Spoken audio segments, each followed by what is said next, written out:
Bonsoir et ravi de vous retrouver pour un nouveau numéro de Plus belle Massarthe consacré ce soir au doux village de Coudrecieux. Ce soir, je suis ravi d'accueillir également sur ce plateau Emmanuel Gasseux de l'association Grain de Pollen qui sera là pour parler du plessage, de l'initiation au plessage. Bonsoir. Tout à fait. Bonsoir. Arnaud Cornillot, bonsoir. Bonsoir. Vous êtes photographe animalier mais aussi des 24 heures du Mans. On en parlera également tout à l'heure. Serge Bertin, notre spécialiste du patois de service. Bonsoir Serge. Bonsoir Tertou. Et Pascal Mariette, monsieur patrimoine, qui va évidemment revenir sur ce village de Coudrecieux qui est à visiter et qui recèle de plein de surprises, on va dire. Oui. Alors déjà, c'était deux paroisses de communes reliées entre elles. Enfin, elles se sont rassemblées. C'est pas c'est d'actualité encore. Il y a beaucoup de communes qui s'assemblent. Mais là, il faut remonter en 1808 où on rattache les deux communes. Et donc, on a deux églises. On va commencer par la première église, qui est l'église des Loges, qui est une des plus vieilles églises de la Sarthe, 11e siècle. Romane, entièrement. Alors évidemment, façade romane, porte romane, nef romane, et un clocher roman en pierre, avec un clocher en pierre, et des pierres montées. Alors on dit qu'il s'est monté sur couchis, c'est-à-dire sur des petites planches en bois, un coffrage en bois qui permet de tenir ces pierres de façon conique. Et on a effectivement l'alternance du roussard et d'une pierre blanche. Et on regarde les petites fenêtres d'origine, certainement 11e, les plus petites, les autres étant des percements assez récents. Donc je vous conseille absolument. Et puis on voit un percement restauré il y a quelques années qui n'est toujours pas patiné, qui paraît-il la copie exacte de ce qui avait été fait au 16e ou 17e siècle. Et puis évidemment un chœur roman lui aussi. Donc vraiment une petite église romane où il faut aller absolument la visiter. Voilà. Deuxième église, on va à Coudrecieux même. On reparlera des loges tout à l'heure d'ailleurs, dans le jeu. Et la deuxième église, elle est impressionnante. On ne va pas rentrer dans les églises parce qu'on passerait du temps. Mais celle-ci, elle est impressionnante parce que regardez, on reste sur cette image, elle est carrément sur un talus, quasiment, elle donne l'impression d'être sur un mur de soutènement et on ne comprend pas pourquoi. Et bien, tout simplement parce qu'au départ, il devait y avoir un cimetière autour de l'église. Le cimetière, on l'a enlevé, on a élargi la route et on a voulu faire un espace beaucoup plus aéré dans la commune, ce qui fait que ça donne un effet assez bizarre. Il y a 2-3 photos, on va la voir de l'autre côté, où on a l'impression que cette église tient sur un mur un peu étonnant. Autre chose de très intéressante, il y a Jean-Claude Pellemoine qui a fait il y a quelques années un très beau travail sur les enduits. Et si on regarde cette façade plus particulièrement, on a les fameux enduits du Maine où on va retrouver ces crépis en chaux et surtout où on utilise les ocres avec ce fameux sable de Roussard en particulier. Et on a ces nuances de rose, d'orange, un petit peu comme sur la muraille romaine. Et au pied, il y a malheureusement, il pleuvait ce jour-là. On n'a pas de chance en ce moment. Et donc, on voit les enduits, les différents enduits. Il y a eu un très beau travail de fait au pied de cette église qui s'appelle l'église Saint-Sigismond. Alors, qui c'est celui-là? Parce que la première, c'était une église Saint-Martin. Je vous ai dit qu'il y avait plus de 4000 sur le territoire français. Mais la Sigismond, il n'y en a pas tant que ça. Alors, vous allez me dire d'où il vient. C'était quelqu'un qui venait de l'Est, de la Bourgogne. Alors, est-ce que le clocher que vous voyez là vient lui aussi de la Bourgogne de l'Est? On pourrait presque croire. C'est vraiment dans ces inspirations de ces clochers qu'on trouve un petit peu en Suisse, dans le Valais, pardon. Velay, pardon, excusez-moi. Et donc, peut-être qu'il y a cette référence. Et paraît-il que les ouvriers qui sont venus venaient de l'Est de l'Alsace, dit-on même, sur un écrit. Alors, étonnant clocher, n'est-ce pas? Ça fait vraiment quelque chose d'assez intéressant. Ça devrait intéresser un ami qui habite dans l'Est et qui nous regarde d'ailleurs, qui habite sur Sochaux-Montbéliard et qui nous regarde toutes les semaines. Donc, un petit coucou à lui. Ensuite, on va se rendre au manoir de la Cour parce que c'est vraiment c'est du patrimoine, c'est un bâtiment inscrit au monument historique. J'ai oublié de vous dire d'ailleurs que l'église des Loges tout à l'heure est classée au monument historique depuis 1952, mais inscrit lui depuis 1946. Et c'est un petit bijou. Et je remercie les propriétaires, monsieur et madame Pellemoine, qui ont fait un travail extraordinaire avec les années. Vraiment, moi je l'ai connu avant restauration, vraiment. Je les félicite et je suis toujours très content de parler de ce fameux manoir. Il l'ouvre de temps en temps et c'est vraiment Un bel endroit à Très beau découvrir. logis, Ouais. et vraiment, il faut aller le voir. Alors évidemment, il y a une très belle porte qui, elle, est peut-être Louis XIII, elle est plus tardive, hein. On est sur un bâtiment qui est début XVIe siècle, et là, on est plutôt sur le XVIIe. Et on a aussi des communs magnifiques, on a vraiment des choses vraiment très belles choses. Il y avait des écuries sur le côté, un four à pain. Et de l'autre côté, si on fait le tour du bâtiment, eh bien, il y avait une tour qui, évidemment, accueillait l'escalier et d'autres petites pièces. Vraiment, on a un bâtiment qui était fortifié. On y retrouve des petites meurtrières où on pouvait sortir le fusil un petit peu à chaque coin du bâtiment. C'est vraiment un bâtiment intéressant. On dit même qu'il y avait un pont-levis pour y rentrer. Il y aurait eu un pont-levis devant. Donc, endroit à voir absolument. Unique. Unique. Et puis, comme vous l'avez dit en première partie, la ville est composée de beaucoup de bâtiments en briques. Pourquoi ? Parce qu'il y avait des briqueteries partout. Il y en avait dans toute la Sarthe. Et justement, je vais vous montrer quelques exemples, alors du bâtiment rural, mais du bâtiment de bourg aussi, où on a ces briques qui sont présentes parce qu'il y avait très peu de matériaux type gros blocs. On ne pouvait pas avoir de gros blocs de calcaire ou un roussard qui se taillait très très mal. Donc la brique est vraiment apparue vraiment comme le matériau le plus utile et le plus utilisable pour faire des belles maisons essentiellement au 19e siècle. Alors, quelques petits détails de briques. Et puis, j'ai toute une collection de photos, grâce aussi à Jean-Claude Pellemoine, qui collectionne les briques avec leur... On voit la brique estampillée. Hein, là, on trouve des briques de Coudrecieux avec le nom de ceux qui fabriquaient les briques. Hein. Là, on a Avézé, etc. Sur toute la Sarthe, on faisait des briques. Sous-litrées, hein, vraiment. Donc...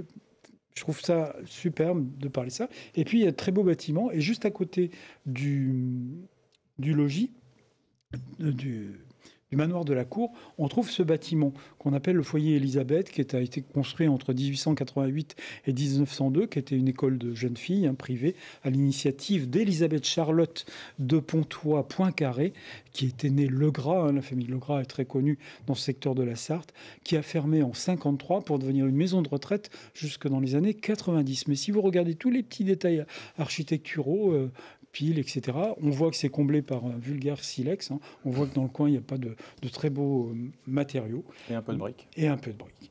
Et pour finir, on va aussi à un endroit où toutes les choses ont été construites en briques. Il s'agit de la verrie et du château de la Pierre, que vous avez parlé aussi en première partie. Mais là, je tenais à vous dire que là, on est vraiment sur des constructions d'une cité ouvrière. Donc, allez vous balader par là. J'en dis quelques mots. En gros, la verrie a fonctionné de 1734 à 1936 avec l'extension. Donc, on faisait des tas de choses, comme vous disiez, des carafes, des gobelets, des pièces de faïence, enfin, bref, des bocaux de confiture même.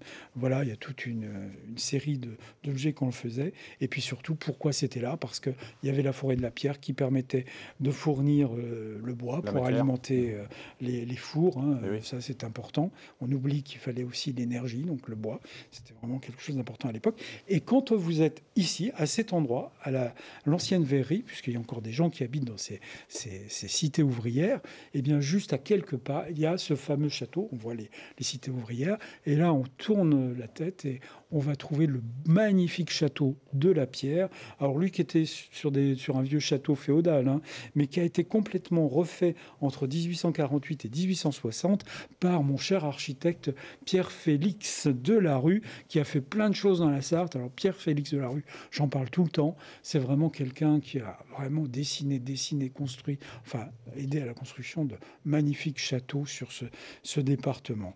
Donc château de la Pierre, et on finit toujours, regardez, il est en briques, le château, et même les deux magnifiques pavillons qui se trouvent de chaque côté, toujours en présence de la brique et de la brique.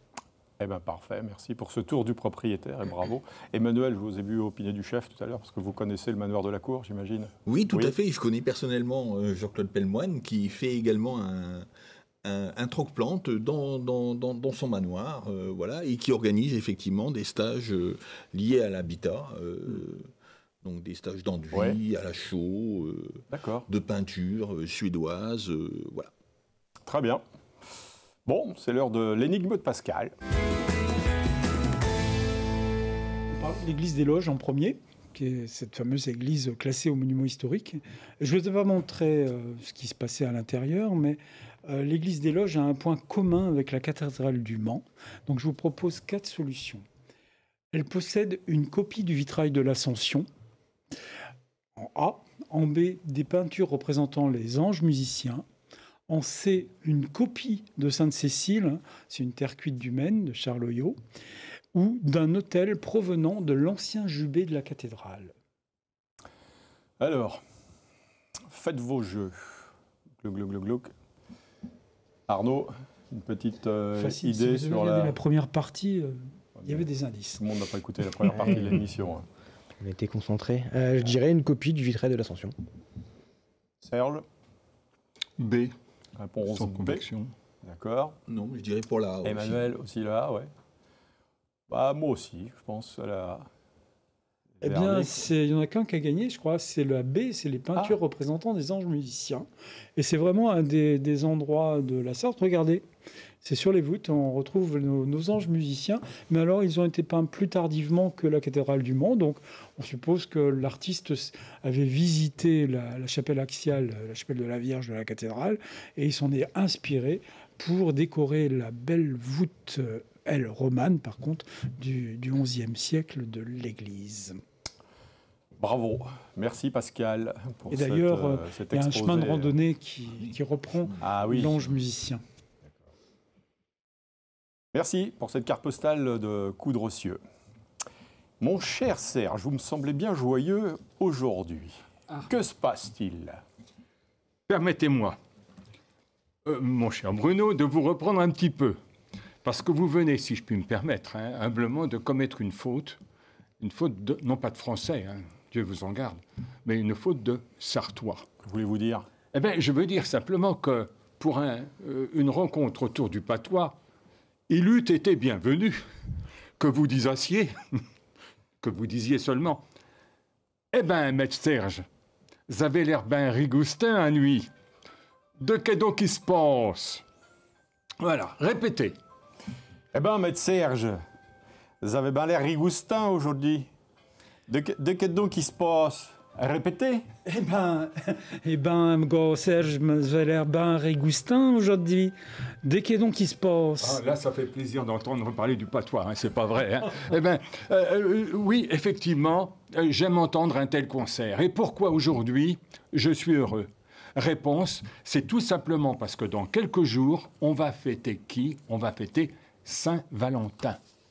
Et en cette période très sombre, le temps qui s'y met, la politique internationale, bref, on n'a pas le moral et on est dans un monde de brutes. Eh bien, aujourd'hui, on va parler sentiments, amour, amitié. Permettez-moi de vous présenter collectivement, parce que ça manque de femmes ici, Oui. mais permettez-moi de vous présenter ici des personnages Voilà.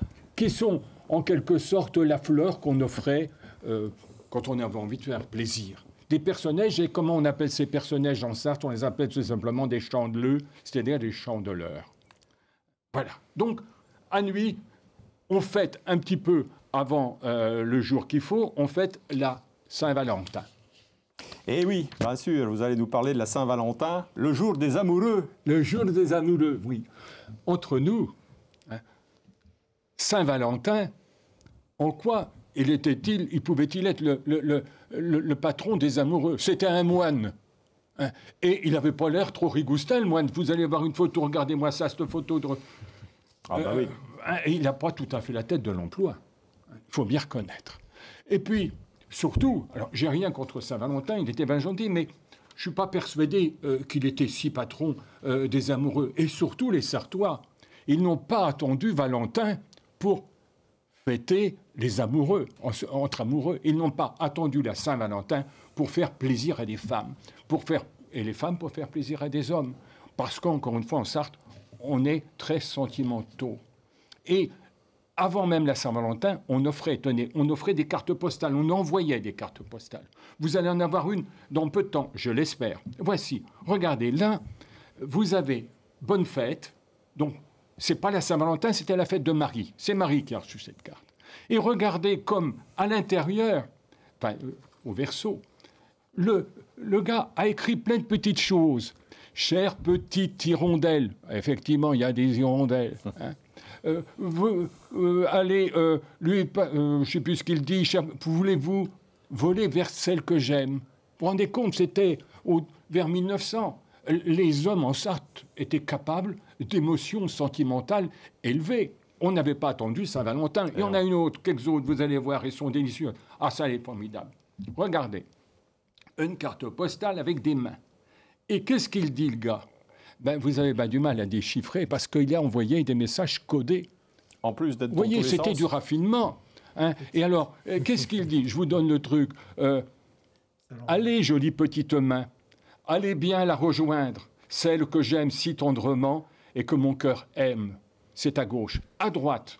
Allez, gentille petite main, lui dire ma tendresse et donnez-lui pour moi une douce caresse. Ah, Ça fait quand même fondre d'émotion. Et puis, il y en a encore une autre. Tenez, regardez là. Qu'est-ce qu'il dit, lui? D'abord, devine qui te l'envoie. Tu sauras qui t'aime, tu aimes. Et ça, c'est pas pour la Saint-Valentin. C'est pas pour un anniversaire, c'est pas pour une fête. C'est pour... le poisson d'avril. Le poisson d'avril. C'est voilà. ça. Voilà. Bravo. Vous avouerez que de nos jours, on est moins raffiné quand même qu'on pouvait l'être. Hein. Et cher petit poisson, va-t'en lui porter bonheur. Attention, il y avait aussi du trivial.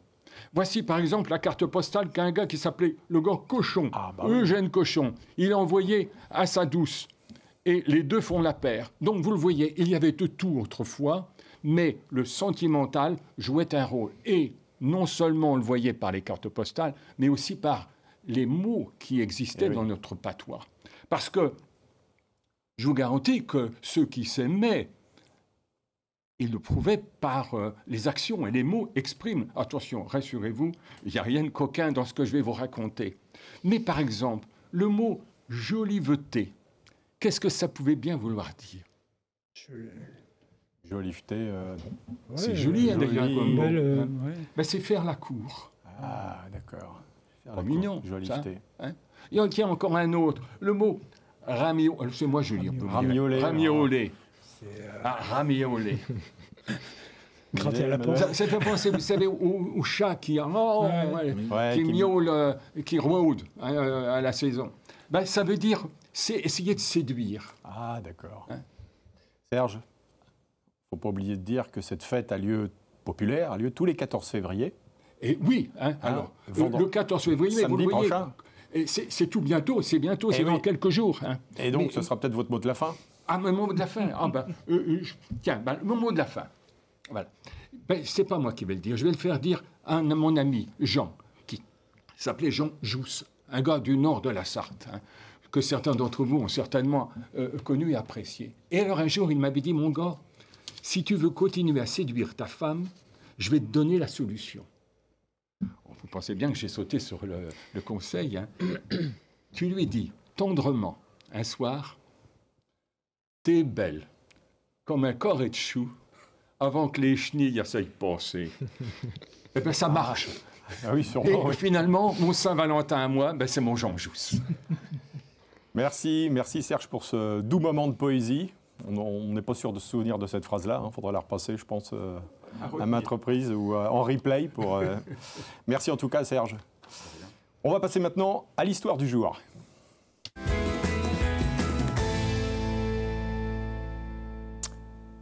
Ouvert aux voitures depuis la seconde moitié du XXe siècle et actuellement en travaux en raison du chantier des chronolignes, le tunnel Wilbur-Wright a été inauguré en 1850, 1877 ou 1906.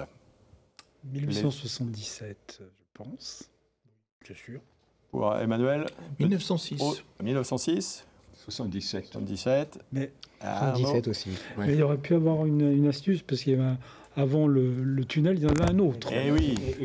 Donc, je crois que c'est ce qu'on peut voir d'ailleurs en haut du tunnel à droite. Ouais. Il y a un petit trou qui était bouché. Il y avait un tunnel. C'est ça, donc vous avez raison, les amis. C'est donc le 30 septembre 1877, soit 6 ans après le début de la construction, presque 30 ans de projet et de travaux, le tunnel de 200 mètres, inauguré en présence du nouveau ministre des Finances, Eugène Caillot.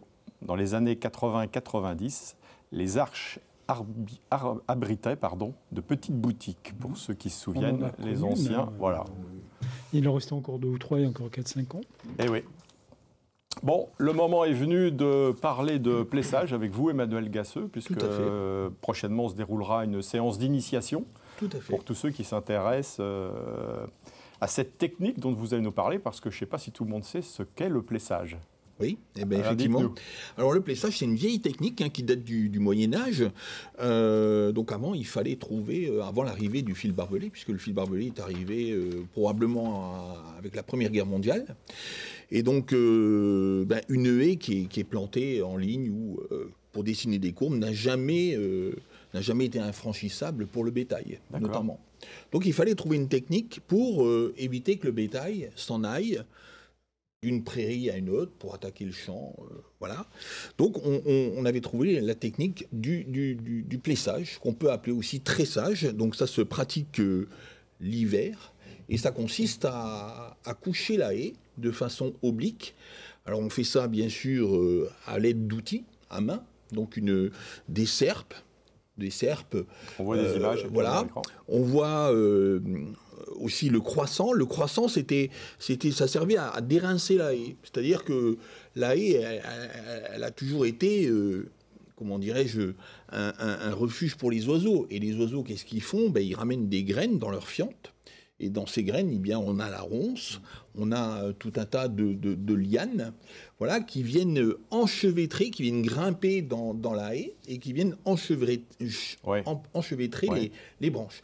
Donc il fallait d'abord dérincer la haie, c'est-à-dire enlever toutes ces lianes, la ronce, la brionne, la clématite, tout ça, et toutes ces lianes servaient à faire les paniers pour l'hiver. On ne les jetait pas. Hein, on s'en servait pour faire au pied de la cheminée des paniers en tout genre, de la vannerie, tout simplement. Et là, Emmanuel, on parle d'une époque, c'était quoi, jusqu'aux années 70, on peut dire? Jusqu'aux années 50. 50, voilà. Cette technique. Après la Seconde Guerre mondiale, eh bien, en fait, cette technique, elle a été abandonnée. Voilà, mais c'était inscrit dans les baux de location, ça veut dire que les locataires étaient obligés de tresser la haie. C'est l'occasion justement de parler du rôle de la haie. Eh bien, de l'importance, on va dire. Alors la haie, déjà, ça sert à clôturer, clôturer le verger, clôturer les champs, clôturer tout ce que vous voulez. Et la haie, elle sert aussi pour un refuge pour la biodiversité. Hein. Bien sûr, les insectes, les oiseaux, le hérisson, le blaireau. Toute cette faune qui est là, qui va venir dans la haie pour trouver un gîte, pour trouver le couvert également. Et puis bien sûr, c'est aussi protecteur pour le vent. Ouais. Hein, la haie freine le vent. On dit qu'elle freine le vent sur 10 fois sa hauteur. Donc ça veut dire que si la haie, elle fait 2 mètres, eh bien à l'intérieur des terres, on va être protégé du vent sur 20 mètres. Donc le dimanche 23 février, je m'abuse. Dimanche 23 février, on va apprendre déjà à reconnaître... ça se passera où? Ça se passera à Bélier, à côté de Conneré. Et donc là, on va faire un peu de botanique, hein, c'est-à-dire qu'on va apprendre à reconnaître les végétaux à travers les rameaux, la position des bourgeons... Voilà, et puis il y aura une partie effectivement très pratique où on va apprendre avec les outils à plesser. Alors on ne va pas plesser comme les anciens y faisaient, hein, parce que les anciens y faisaient à peu près 100 mètres en une journée à 2. Ah oui. Voilà, donc c'était vraiment un travail harassant parce qu'il n'y avait pas de machine, il n'y avait pas de tronçonneuse, tout était fait à la serpe et à la hache également. Donc on laissait, tous les 10 mètres, on laissait un avenir, comme on l'appelait, hein, c'est-à-dire un arbre tétard. On taillait un arbre à une certaine hauteur, à 2-3 mètres, un frêne, un hêtre, voilà, un chêne. Est-ce que vous avez le sentiment qu'aujourd'hui, notamment chez les jeunes agriculteurs, on revient à cette tradition ou Pas du tout. Le plessage, en fait, il est surtout intéressant pour la microfaune, hein, la microfaune du sol, pour les micro-mammifères, hein, donc tous les petits micro-mammifères, les muscardins, tout ça qui vont... mais disons que c'est plutôt une technique qui revient à la mode pour rigidifier une haie, hein, parce que ça va lui apporter une rigidité, parce que la haie, elle va être tressée, comme un peu à la manière d'un Scooby-Doo, et elle va être vraiment très très dense, hein, très très dure, et donc c'est plutôt... c'est physique, c'est très physique. Mais disons que c'est pour ce stage, c'est fait pour justement rappeler que c'est une technique qui a existé, qu'on peut le refaire chez soi. Moi, j'ai une haie que j'ai plessée moi-même, hein. Et d'ailleurs, on peut rendre hommage aux anciens qu'on voit des fois sur les photos, là, hein, Monsieur Pasquier, Monsieur... Oui. Donc ce sont des anciens qui aujourd'hui sont plus présents, mais qui m'ont appris les gestes pour apprendre à tresser, parce que en fait, il faut entailler la branche aux 2/3, et puis la fragiliser, on va dire, et puis, bien sûr, après, l'aider dans sa descente, et ensuite la tresser dans des piquets qu'on laisse dans la haie. Hein. Parce qu'en fait, on ne va pas tresser toutes les branches de la haie, parce que imaginez un noisetier. Eh ben, un noisetier, il va, à partir du pied, il va faire... une talle de plein de branches différentes, et on va conserver uniquement les branches qui sont dans l'axe de la haie, et toutes les autres, elles vont servir soit pour faire des fagots, parce qu'on fabriquait des fagots également pour allumer le feu qui servait, et puis le four à pain, hein, voilà. Donc c'est toute une époque révolue. Mais on en trouve quand même, on trouve des anciennes haies qui ont été plessées, donc on se retrouve des vestiges, donc des branches qui sont couchées à l'horizontale, et puis à chaque fois qu'il y a un petit bourgeon, les branches, elles repoussent à la verticale, mais la haie continue de pousser aussi à l'horizontale. Et c'est pour ça que c'est intéressant pour tous les insectes qui vont pouvoir bénéficier justement de la floraison de l'aubépine, du néflier, du prunellier, tout ça. Et donc ces insectes, ils vont être protégés du vent. Donc ils ne vont pas aller à 10 mètres de hauteur. Parce qu'un insecte à 10 mètres de hauteur, il est soumis à de fortes... Voilà, donc tout ça, c'est des informations que vous ferez partager tout le à fait. Dimanche 23 février. Donc, 23 février. Hein, pour ceux qui le souhaiteront, vous l'avez dit, c'est où? À quel endroit? À Bélier. Voilà, et bien sûr, on fait ça en petits groupes. Hein, on fait 8 personnes maximum, parce qu'on ne peut pas apprendre... Partager et puis mettre la main à la pâte, comme on dit, avec tout le monde. Merci Emmanuel Gasseux d'être passé nous voir, l'association Grain de Pollen. Merci à vous. Restez avec nous néanmoins, puisque nous allons passer la troisième partie avec Arnaud Cornillot tout de suite, qui est photographe animalier. On va rester dans la nature. À tout de suite.